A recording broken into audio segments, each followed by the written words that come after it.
Honor to God, who is the head of my life. I thank you, my sister Tika. When you say that, it inspires me. And I don't say it all the time, but I should, because it's the truth. And to my pastor in his absence, and my first lady, and all of my church family, and all the people here today, you know, I'm in the middle of one of the biggest storms / miracles / incredible experiences I've ever been in my life. And just for the people who don't know, my son's in the middle of a trial. He's innocent. He's been charged with a crime that he's innocent of, and that story is common. You know, our young men have been victimized our young men and young women have been victimized since those first ships left the shore of Africa, headed to this nation. And while we have to assume responsibilities for how we play into the victimization, we have to assume responsibilities of the position we put ourselves in that put us in a victimization position. That's true. And we are equipped to shift that and to change that. My son is still in a position that he's innocent. And he's fighting a trial now. He's in the middle of a trial. Well, he just had a miracle, a hung jury. How a black man in a federal court got a hung jury. Now, I didn't really get, when they made the announcement it was a hung jury, I didn't really get that in that moment because, you know, I just want my son to come home.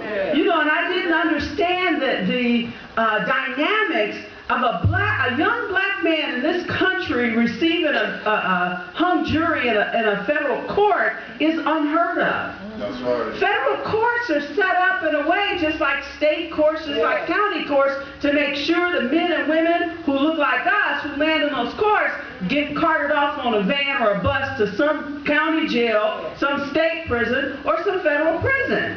We do not operate in a system that is designed that we would, one, receive justice, and we would, two, you know, have a life that we just walk around praising God. There are many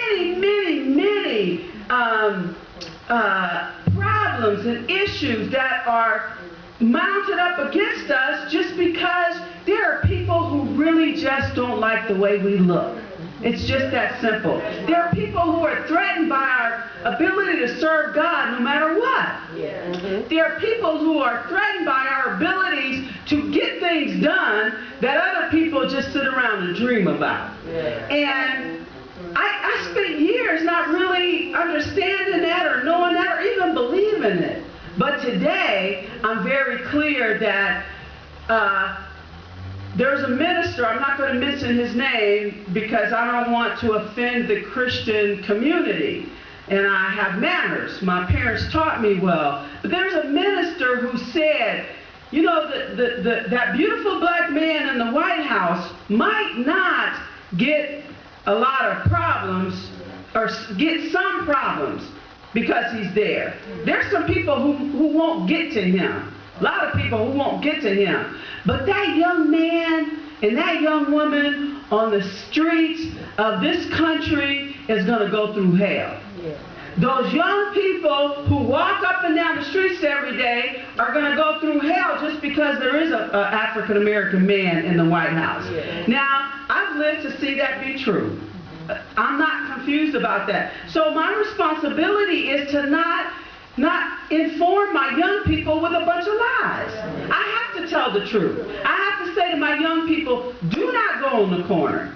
Do not go on the corner. There's drugs on the corner, there's guns on the corner, there's death on the corner, there's destruction on the corner. Stay off the corner. If we don't know nothing else, we know that the corner don't work for us. We want to see our friends and we want to talk to people and we want to visit, but we need to know that there is a monster on the corner devouring our young people. That monster is not playing with us. We could call it Satan, we could call it the devil, we could call it, you know, drug addiction, we could call it alcoholism, we could call it self-hatred, we could call it whatever we want, but we need to be clear there is a monster at work devouring our young people. And we want our young people to live. We don't want our young people sucked up by that monster. Yeah. We have a future to prepare for. Our young people are needed. I used to be a young person. My elders needed me to stop smoking weed, stop snorting cocaine, stop drinking alcohol. I didn't stop all that stuff when they said, girl, you're going to kill yourself. It took a while. I had to suffer through a whole lot of stuff before I dropped on my knees and said, God, please don't let me die like this. But I did it. I did it so that I could tell somebody else, because the scripture says we were persecuted. We were hard pressed on every side, but we were delivered. We were set free. We were consoled so that we could console somebody else. So my job today is to not present myself to young people like, you know, I'm unscathed and I've been reading this Bible all my life and I always wore skirts down to my knees. That's not who I've always been. I had skirts on up to here. I had ways that I lived that were still embarrassing to me. I had ways of thinking and ways of operating in that self-hatred that I still don't believe that I experienced. That's what our young people are up against. And so I've been in so much gratitude for my church, my pastor, my church family who has shown up for me in prayer, shown up at the courtroom. I know now when Job lost everything, I know what that feels like. When I was sitting there and I was hearing and being in this experience, and when that jury said, hung, I thought, oh God, this has got to be what Job felt like. And I'm going to be honest, my insides just felt like they fell on the floor. I was so broken in my spirit and I was so devastated. But my problems are not bigger than my Lord. I sometimes might fall down and be weakened by my problems and my issues, but my Lord is bigger. Has always been bigger, will always be bigger. Sometimes my humanness takes a few minutes to get there, but He's even got provision for that. He knows I'm going to fall short, I'm going to fall, I'm going to stumble. But I have no intentions on not getting up. I know it.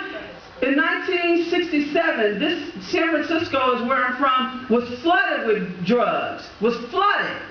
Those drugs were intended to kill me and everybody who looked like me off.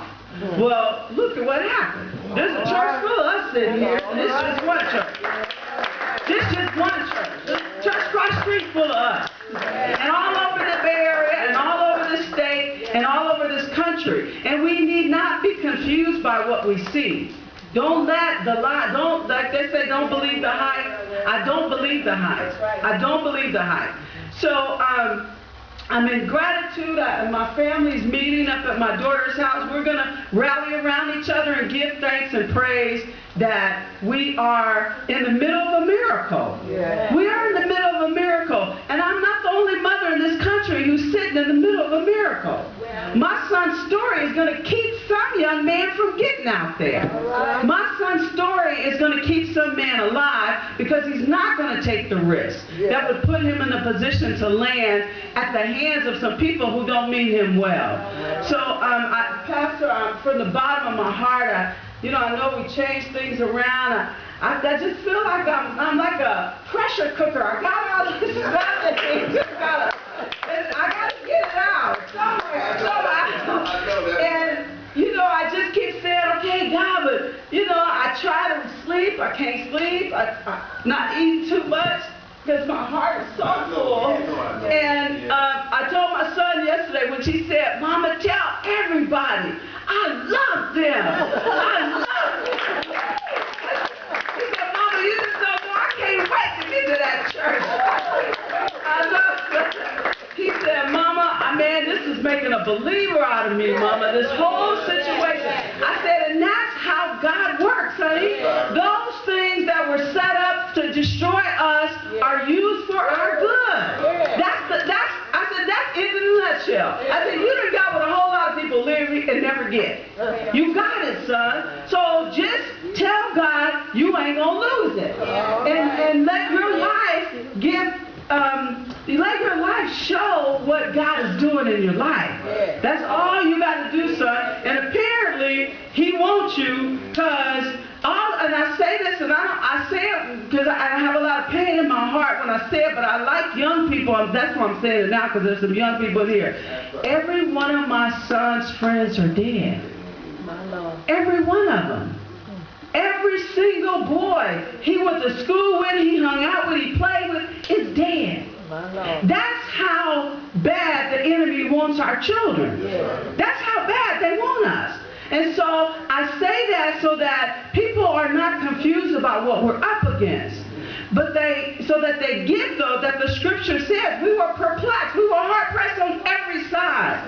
And our Lord showed up and showed out in our behalf. And so, you know, Pastor, I love you. I can't tell you how my heart is so, in spite of how heavy it is, it has that much in joy, that much in gratitude, that much in hope. I have hope. You know, if I wasn't coming here every Sunday, you guys haven't been praying for me, Mother, Tika, everybody praying for me, I wouldn't have no hope. That second day of this trial, they'd have been calling 911 for me. That's how much pain I was in when this whole when the court proceedings started. This thing been going on for 3 years. That's right. But when the court proceedings started, by the second day, they'd have been calling 911.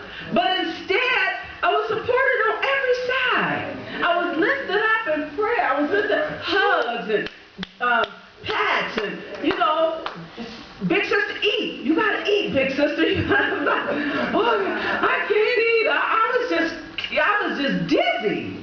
I was so heavy laden. But I come from good stock.